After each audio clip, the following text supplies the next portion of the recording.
नमस्कार जन उत्तराखंड में आप सभी का स्वागत है। मैं हूं प्रभात। सबसे पहले नजर हेडलाइंस पर।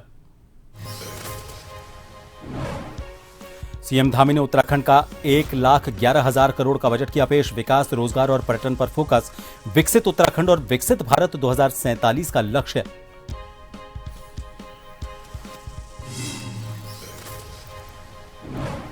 सीएम पुष्कर सिंह धामी का चमोली दौरा। भराड़ीसैंण में मॉर्निंग वॉक के दौरान सफाई कर्मियों और पुलिस के जवानों से की मुलाकात। लोगों के साथ भी किया संवाद।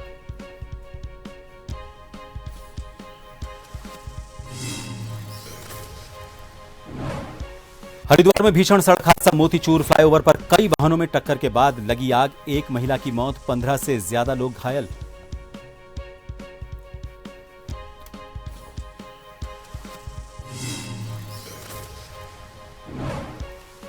बागेश्वर के बिजोरी झाल में गुलदार पिंजरे में कैद। वन विभाग और ग्रामीणों ली राहत की सांस।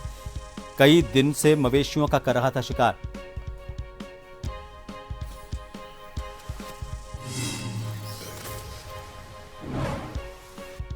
और उत्तराखंड के पहाड़ों में बारिश के आसार। 14 मार्च तक 5 जिलों में छाए रहेंगे बादल। मैदानी इलाकों में सामान्य से ज्यादा तापमान। देहरादून में पारा 30 डिग्री सेल्सियस के करीब।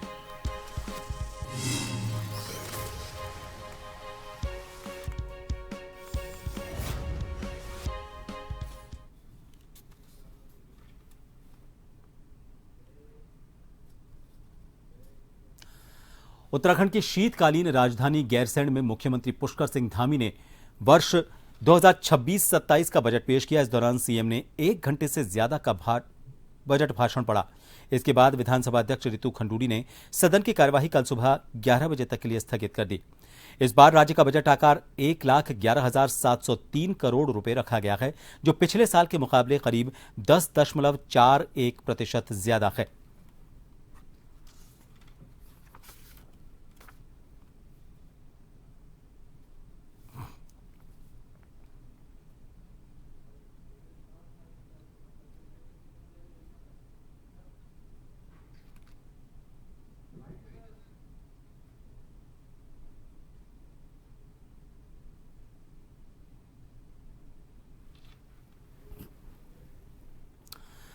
बजट भाषण के दौरान मुख्यमंत्री ने कहा कि प्रदेश के कई इलाकों को पर्यटन डेस्टिनेशन के तौर पर विकसित करने की योजना है। इंडस्ट्रियल एवं मेगा टेक्सटाइल नीति के अंतर्गत अनुदान के लिए रुपए 25 करोड़, महिला उद्यमियों के लिए विशेष प्रोत्साहन योजना के लिए रुपए 4 करोड़, प्रदेश के सूक्ष्म लघु एवं मध्यम उद्योगों को सहायता योजना के लिए रुपए 75 करोड़, मुख्यमंत्री स्वरोजगार योजना के लिए रुपए 8 crore, 60 crore, promotion of investment, startup और एंटरप्रेन्योरशिप के लिए रुपए 30 करोड़ तथा स्टार्टअप वेंचर फंड हेतु रुपए 25 करोड़ का बजट प्रावधान किया। वैश्विक पर्यटन स्थलों के विकास हेतु रुपए 10 करोड़ का बजट प्रावधान किया जा रहा है। इको टूरिज्म गतिविधियों के लिए समग्र रूप से रुपए 18 करोड़ 50 लाख का बजट प्रावधान किया जा रहा है। अंतर्राष्ट्रीय योग दिवस के आयोजन हेतु रुपए 2 करोड़ का बजट प्रावधान किया जा रहा है। समग्र रूप से पर्यटन विभाग के अंतर्गत राजस्व मद में रुपए 210 करोड़ 59 लाख तथा पूंजीगत मद में लगभग रुपए 296 करोड़ 45 लाख का बजट प्रावधान किया जा रहा है।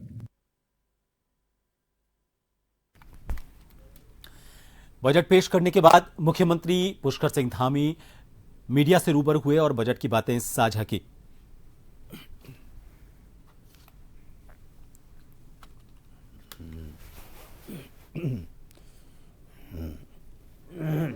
ये जो बजट है ये केवल एक आंकड़ों का या लेखा जोखा नहीं है, ये हमारे भविष्य का रोड मैप है। भविष्य में हम किस प्रकार से काम करने वाले हैं, किस दिशा में काम करने वाले हैं, किस प्रकार का उत्तराखंड हम बनाने वाले हैं। हम अपने महिलाओं के लिए इस बजट में किस प्रकार से उनको और आगे बढ़ाने के लिए और उनका प्रोत्साहन करने के लिए, सहायता करने के लिए जो प्रावधान हम कर सकते हैं, प्रावधान हमने इस बजट में किए हैं। नौजवान युवाओं को कौशल विकास से जोड़ते हुए अनेक गतिविधियां उनकी संचालित हो, शिक्षा भी हो उनकी, बल्कि आने वाले समय में वो रोजगार देने वाले बने। इस दृष्टि से भी इस बजट में प्रावधान है। उस दृष्टि से भी उसमें भी अन्नदाताओं के लिए विशेष रूप से इस बजट में हर दृष्टि से प्रावधान है और एक अच्छी राशि इसमें जो है नियत की गई है। इसी प्रकार गरीबों के लिए, समाज के जो अंतिम छोर में रहने वाले लोग हैं, उन सभी को इस बजट से मदद मिले, उनको सहायता मिले, विकास आगे बढ़े, उस दृष्टि से प्रयास किया गया है। और लगभग 1,11,000 करोड़ रुपए का ये बजट है और राज्य के इतिहास में विकास की निरंतरता को दर्शाता है।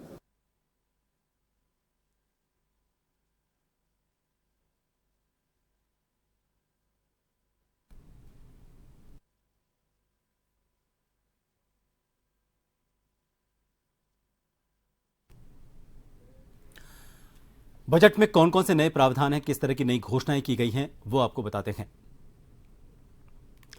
इसमें अटल आयुष्मान उत्तराखंड योजना के लिए 600 करोड़ रुपए का प्रावधान रखा गया। प्रधानमंत्री आवास योजना के लिए करीब 298 करोड़ रुपए का बजट रखा गया है। सक्षम आंगनवाड़ी और पोषण 2 योजना के लिए लगभग 598 करोड़ रुपए, महिला पोषण योजना और अन्य योजनाओं के लिए अलग से बजट का प्रावधान रखा गया है। इधर इसके अलावा एप्पल मिशन और उच्च मूल्य वाली फसलों को बढ़ावा देने के लिए विशेष योजना लाई गई है। स्टार्टअप, वेंचर फंड और उद्यमिता को बढ़ावा देने के लिए भी बजट रखा गया है। मेगा इंडस्ट्रियल और मेगा टेक्सटाइल नीति के तहत उद्योगों को अनुदान, मानस खंड और केदार खंड मंदिर माला मिशन के तहत मंदिरों का विकास किया जाएगा। अपनी सरकार पोर्टल के जरिए 975 सेवाएं ऑनलाइन उपलब्ध करवाई जाएंगी। इसके अलावा आपको यह भी बता दें कि उत्तराखंड बजट में किस विभाग को कितना पैसा मिला है, इसका भी जिक्र किया गया।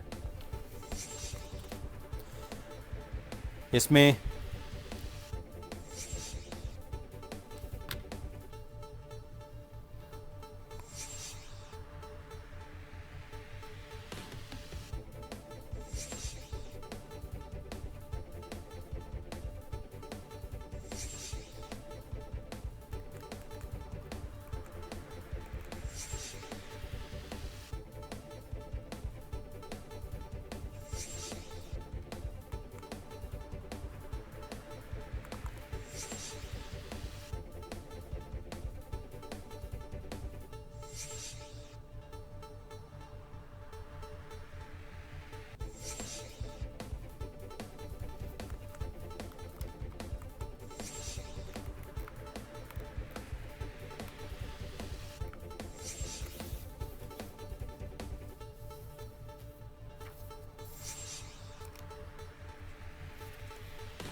इस बीच युवाओं के रोजगार और कौशल विकास पर भी इस बजट में खास ध्यान दिया गया है।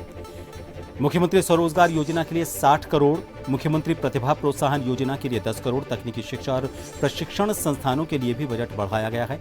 किसानों के लिए भी कई योजनाएं लाई गई हैं। ड्रिप सिंचाई योजना के लिए 39 करोड़ 90 लाख रुपए, दीनदयाल सहकारिता किसान कल्याण योजना के लिए 42 करोड़ 50 लाख रुपए, प्रधानमंत्री मत्स्य संपदा योजना के लिए 160 करोड़ 13 लाख रुपए। महिलाओं के लिए भी विशेष योजनाएं हैं, जिसमें नंदा गौरा योजना के लिए 220 करोड़ रुपए, मुख्यमंत्री महालक्ष्मी किट योजना के लिए 30 करोड़, मुख्यमंत्री आंचल अमृत योजना के लिए 15 करोड़। उत्तराखंड की अर्थव्यवस्था में भी वृद्धि का दावा किया गया है। सरकार के मुताबिक राज्य का जीएसडीपी 2025-26 में करीब 3,81,000 करोड़ तक पहुंचने का अनुमान है।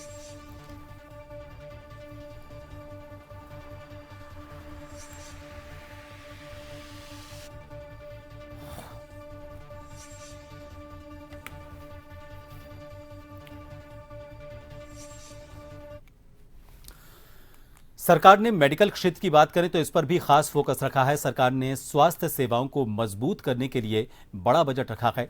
चिकित्सा, स्वास्थ्य एवं परिवार कल्याण राजस्व के लिए 4,252 करोड़ 50 लाख रुपए, डॉक्टर, दवाइयां, अस्पताल संचालन और स्वास्थ्य सेवाओं के खर्च के लिए चिकित्सा, स्वास्थ्य एवं परिवार कल्याण के लिए पूंजीगत 195 करोड़ 46 लाख रुपए, नए अस्पताल, मेडिकल उपकरण और इंफ्रास्ट्रक्चर बनाने के लिए भी सामाजिक सुरक्षा योजनाओं में गरीब, बुजुर्ग और जरूरतमंद लोगों की मदद के लिए भी बजट रखा गया है। सामाजिक सुरक्षा पेंशन के लिए 1327 करोड़ 73 लाख रुपए, बुजुर्ग, विधवा और दिव्यांग पेंशन के लिए अटल आयुष्मान योजना में 600 करोड़ रुपए, गरीब परिवारों को मुफ्त इलाज की सुविधा के लिए, इसके अलावा एससी और एसटी समुदाय के विकास के लिए भी बजट रखा गया है। अनुसूचित जाति कल्याण के लिए 2468 करोड़ 89 लाख रुपए, अनुसूचित जनजाति कल्याण के लिए 746 करोड़ 77 लाख रुपए, अल्पसंख्यक कल्याण के लिए 98 करोड़ 35 लाख रुपए। इनके अलावा इन पैसों का उपयोग शिक्षा, रोजगार और सामाजिक योजनाओं में बेहतर तरीके से किया जाएगा।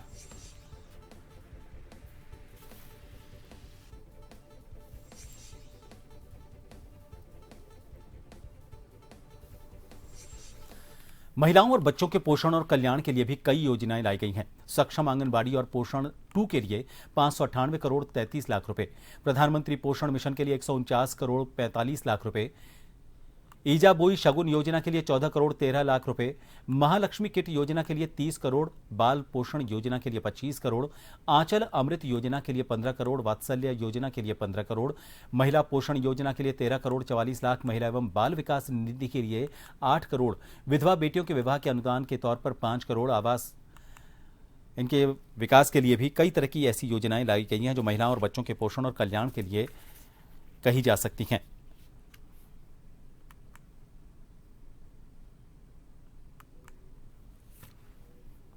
खाद्य और आवास योजनाओं की बात करें तो राज्य खाद्यान्न योजना के लिए 25 करोड़ रुपए, प्रधानमंत्री आवास योजना ग्रामीण के लिए 298 करोड़ 35 लाख रुपए, पीएम आवास योजना शहरी के लिए 56 करोड़ 12 लाख रुपए, ईडब्ल्यूएस आवास अनुदान के तौर पर 25 करोड़, परिवहन निगम बसों में मुफ्त यात्रा के लिए 42 करोड़, कृषि और उद्यान विभाग एप्पल मिशन के लिए 42 करोड़, ड्रैगन फ्रूट जैसी उच्च मूल्य फसल के लिए 30 करोड़ 70 लाख रुपए, चाय विकास योजना के लिए 25 करोड़ 93 लाख रुपए, सुगंधित पौधे क्लस्टर के लिए 24 करोड़ 75 लाख रुपए, उद्यान बीमा योजना के लिए 40 करोड़ रुपए। इनके अलावा राज्य कृषि विकास योजना के लिए 20 करोड़, फसल सुरक्षा घेरबाड़ के लिए 20 करोड़, पशुपालन और मत्स्य विभाग के लिए 47 करोड़, पशुपालन स्वरोजगार योजना के लिए 42 करोड़ 2 लाख रुपए, मत्स्य विभाग के लिए अलग 30 करोड़ 13 लाख, मत्स्य संपदा योजना के लिए 12 करोड़ 43 लाख, ट्राउट मछली प्रोत्साहन के लिए 39 करोड़ 90 लाख निर्धारित किए गए हैं। इनका प्रावधान रखा गया है।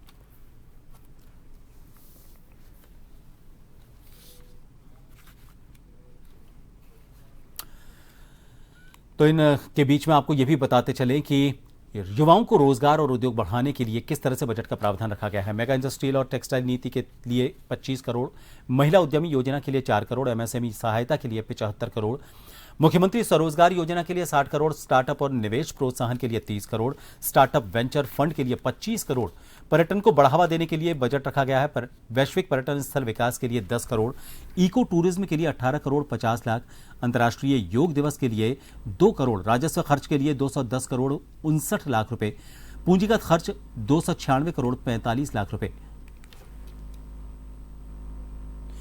खनन गतिविधियों की अगर बात करें तो उसके लिए भी खनन सर्विलांस योजना के लिए 24 करोड़ 50 लाख रुपए का प्रावधान रखा गया है।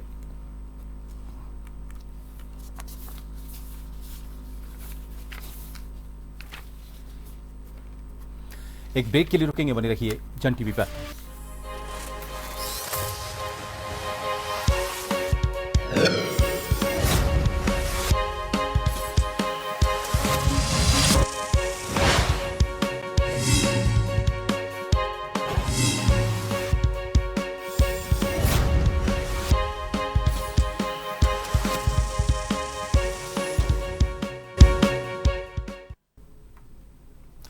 एक बार फिर आप सभी का स्वागत है। ग्रीष्मकालीन राजधानी गैरसैंण में आज राज्य का बजट पेश किया गया। मुख्यमंत्री पुष्कर सिंह धामी ने 1,11,703 करोड़ रुपए का बजट पेश किया। सत्ता पक्ष का दावा है कि यह बजट बुनियादी ढांचे और रोजगार सृजन पर आधारित है, जिससे राज्य के विकास को गति मिलेगी। हालांकि विपक्ष ने इस बजट को लेकर अपनी नाराजगी जाहिर की। कैबिनेट मंत्री सौरभ बहुगुणा ने खास बातचीत में कहा कि बजट में युवाओं के रोजगार के लिए विशेष प्रावधान किए गए हैं। संवाददाता यशदीप आर्य ने बजट के मुख्य पहलुओं को लेकर मंत्री से खास बात की। सरकार ने 1,10,00,000 करोड़ का जो बजट है वो पेश कर दिया गया है, लेकिन जो विपक्ष है वो लगातार हंगामा करता हुआ नजर आ रहा है। हमारे साथ उपस्थित हैं सौरभ भगोना जी। सर, किस तरीके से देखते हैं आज के बजट को, जिस तरीके से विपक्ष लगातार नाराज देखने के लिए मिल रहा है? बहुत दुखद है। विपक्ष जो है ना गैरसैंण को लेके सीरियस है, ना सत्र को लेके सीरियस है, ना अपने क्षेत्र की जनता की मांगों को लेके सीरियस है। और अब तो विपक्ष जो है धीरे धीरे उत्तराखंड के विकास के लिए भी सीरियस नहीं दिख रहा है। ये बजट, मैं मुख्यमंत्री को धन्यवाद देता हूँ कि ये बजट जो है ये उत्तराखंड के विकास का बजट है, मातृशक्ति को सशक्त करने का है, युवाओं को रोजगार से जोड़ने का है, ग्रामीण अर्थव्यवस्था को बेटर करने का बजट है, हमारे बच्चों को स्किल करने का बजट है, पशुपालकों को और मत्स्य पालकों को और कृषकों को उनकी आय दुगना करने वाला बजट है। और मुझे उम्मीद है कि इस बजट के माध्यम से जो उत्तराखंड के देवतुल्य जनता की एक सोच थी, एक उनकी मांग थी कि उत्तराखंड विकास के रास्ते पर आगे बढ़े, पलायन कम हो, बेरोजगारी दूर हो, ये उस पर वार करने वाला बजट है। और मुझे पूर्ण विश्वास है कि इससे उत्तराखंड की देवतुल्य जनता को राहत भी मिलेगी, युवाओं को रोजगार भी मिलेगा। और जो प्रधानमंत्री जी का सपना है कि आने वाला दशक उत्तराखंड का दशक हो, उस दशक को पूर्ण करने में भी अपना सहयोग देगा। लगातार विपक्ष जो है वो सवाल यही उठाता है कि सदन जो है वो कम अवधि के लिए होता है, लेकिन जब जिस समय अवधि होती है उस समय हंगामे देखने के लिए मिलते हैं। तो किस तरह देखते हैं कि राज्यपाल का जब अभिभाषण चल रहा था तब भी वॉकआउट और देखने के लिए मिला? विपक्ष 5 दिन का सदन नहीं चला पा रहा। सत्र चलाना सिर्फ सत्ता पक्ष का काम नहीं है, विपक्ष का भी है। भारतीय जनता पार्टी के सारे विधायक, मंत्री, मुख्यमंत्री, संसदीय कार्य मंत्री आपको सदन के अंदर दिख रहे हैं। सदन के बाहर अगर आपको कोई दिख रहा है तो सिर्फ कांग्रेस पार्टी के सदस्य दिख रहे हैं। और सबसे बड़ी बात यह है कि बीएसपी के भी और इंडिपेंडेंट के विधायक भी आज अंदर सहयोग कर रहे हैं सदन चलाने में। लेकिन कांग्रेस जो है वो सदन चलाने में एकदम इंटरेस्टेड नहीं है। वो सिर्फ गैरसैंण को एक राजनीतिक मुद्दा बनाना चाह रही है। वो ज्वलंत मुद्दों को नहीं डिस्कस करना चाह रही, वो अपने क्षेत्र के विकास के मुद्दों को नहीं डिस्कस करना चाह रही। और जिन लोगों ने इनको चुन के सदन में भेजा है, कहीं ना कहीं उनके साथ भी छल कर रही है। तो 27 में मुझे लगता है कि जो जितने लोग यहाँ पर बहिष्कार कर रहे हैं, जनता इनका 27 में बहिष्कार करेगी। तो ये थे हमारे साथ सौरभ भगोना जी, जिन्होंने पूरी बताया कि किस तरीके से जो सदन है, जो विपक्ष है वो हंगामा कर रहा है और जो बजट जो है वो हक में आया है, लोगों के हक में है, उस हक को जो सदन ना चलाने पर जो हंगामे कर रही हैं ये बहुत ही गलत है। और लगातार जो है सदन की जो कार्यवाही है उसमें जो बाधा है वो भी डाल रहे हैं। मैं अपने कैमरा, हम भी खबर पर लगातार नजर बनाए हुए, मैं अपने कैमरा सहयोगी अमित कुमार के साथ यसी बारे जन टीवी बड़ारी से। अंतर्राष्ट्रीय महिला दिवस के अवसर पर उत्तराखंड राज्य महिला आयोग द्वारा प्रदेश भर में महिलाओं की समस्याओं के त्वरित समाधान के उद्देश्य से शुरू किया गया महिला आयोग आपके द्वार अभियान देहरादून में जन सुनवाई कार्यक्रम के साथ प्रभावी रूप से आगे बढ़ा। जिलाधिकारी सभागार में आयोजित इस जन सुनवाई में बड़ी संख्या में महिलाओं ने अपनी समस्याएं और शिकायतें आयोग के समक्ष रखीं। कार्यक्रम की अध्यक्षता करते हुए राज्य महिला आयोग की अध्यक्ष कुसुम कंडवाल ने कहा कि 9 से 13 मार्च तक प्रदेश के सभी 13 जनपद में महिला जनसुनवाई कार्यक्रम आयोजित किए जा रहे हैं, ताकि महिलाओं को न्याय और अधिकारों के संरक्षण के लिए दूर दराज से मुख्यालय तक भटकना न पड़े।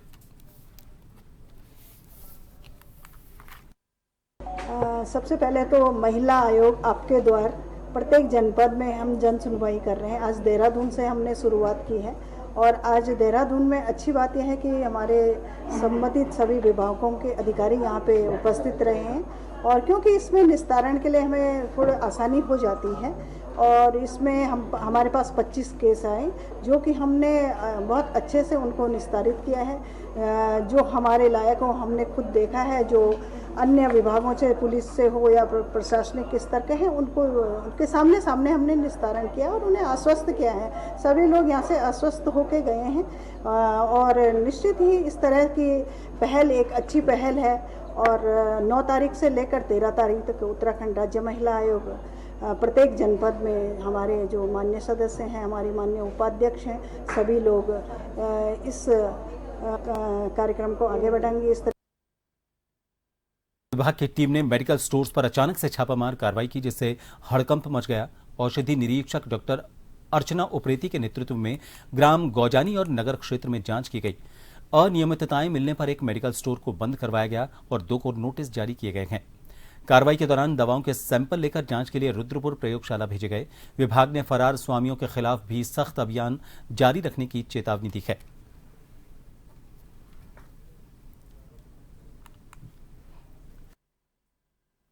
आज हमारे द्वारा चोरपानी में और इधर रामनगर मेन मार्केट की तरफ कुछ मेडिकल स्टोर की औचक निरीक्षण किया गया, जिसमें एक मेडिकल स्टोर में एनआरएक्स जो ड्रग्स थे उनका सही तरह से उनका सेल परचेस नहीं मेंटेन था और लाइसेंस में जो चीज़ें मेंशन थी वो मौके पे नहीं मिली, तो जिसके क्रम में उसको हमने बंद कराया है। और स्पष्टीकरण के लिए कहा गया है। दूसरा medical store Ramnagar main city में, जहां पर जो फार्मासिस्ट वो उपलब्ध नहीं थे और बहुत ही अस्वस्थ कंडीशंस में दवाओं का रखा गया था, जिसके क्रम में और वहां पर भी हमने 3 सैंपल भी लिए दवाओं के, जो कि जांच के लिए भेजे जाएंगे रुद्रपुर लैब में। नैनीताल में व्यापारियों ने पुलिस की कार्यप्रणाली के विरोध में मल्लीताल थाने का घेराव किया। व्यापारियों का आरोप है कि पुलिस रात 11 बजे के बाद जबरन होटल और दुकानें बंद करवा रखी है, जिससे पर्यटकों को परेशानी हो रही है। व्यापार मंडल अध्यक्ष किशन सिंह नेगी ने कहा कि सीजन के समय पुलिस का ये रवैया निंदनीय है। यदि पुलिस ने होटल बंद कराने का अभियान बंद नहीं किया तो व्यापारी उग्र आंदोलन करेंगे, जिसकी जिम्मेदारी प्रशासन की होगी।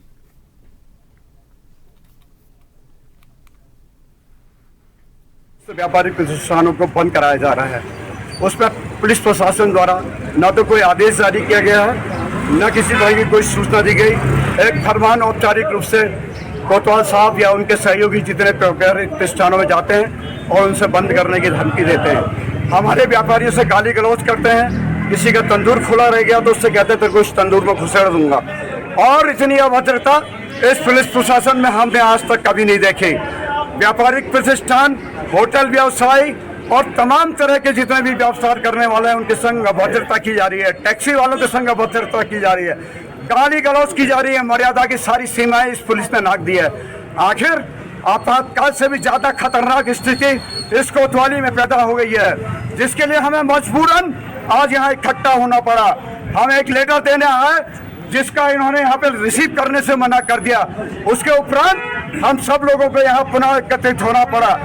हमारा यह आंदोलन जल्द रहेगा, या ये पुलिस का व्यवहार ठीक होगा या हमारे व्यापारी परमानेंट बंद कर देंगे। डोईवाला में एक बार फिर से हरे भरे पेड़ों पर आरी चली है। यहां 4 औषधीय गुणों से युक्त सेमल के पेड़ों का कटान किया गया। लोगों में इससे भारी नाराजगी है। हैरानी की बात यह है कि इन पेड़ों को काटने की अनुमति वन विभाग ने दी। पर्यावरण संरक्षण के दावों के बीच इस तरह पेड़ों का दोहन विभाग की कार्यप्रणाली पर सवाल खड़े कर रहा है। ठेकेदार ने बड़े पेड़ों के साथ कुछ अन्य प्रजाति के पेड़ भी काटे हैं।